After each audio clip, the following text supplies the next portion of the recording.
balita, sabay na ipinagdiwang ng mga taga-Bukawe sa lalawigan ng Bulacan ang bagong taon at ang kabayanihan ni Dr. Gat Jose Rizal. Dito naganap ang sari-saring pagtatanghal upang gunitain ang kadakilaan ng pambansang bayani na muling nagpaangat sa diwa ng nasyonalismo ng mga Bulakenyo. Para sa detalye, balitaan mo kami, Bench Bondo. Kilala ang lalawigan ng Bulacan sa kasaysayan bilang isa sa mga sentro ng Rebolusyong Pilipino. At dito muling inalala ang kabayanihan ni Gat Jose Rizal. Preparen! Apunten! Fuego! Kasabay ng pagpasok ng bagong taon.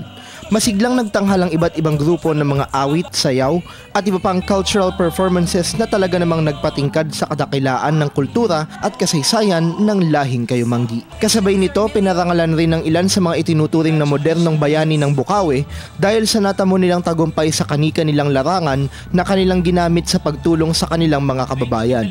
Nakibahagi rin sa selebrasyon ng Public Affairs Team ng Telebisyon ng Bayan sa ng pagtatanghal ng luksang parangal bilang pag-alala sa kadakilaan ni Rizal.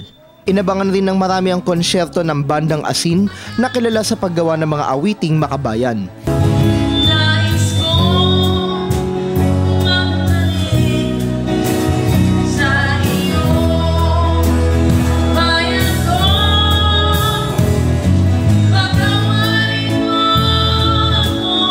Sa temang ipagdiwang, kabayanihan, pagkakaisa at kapayapaan ng malayang Pilipino, layunin ng pagtitipon na muling buhayin ang diwa ng nasyonalismo sa mga Bulakenyo na isang magandang simulain sa pagbungad ng taon.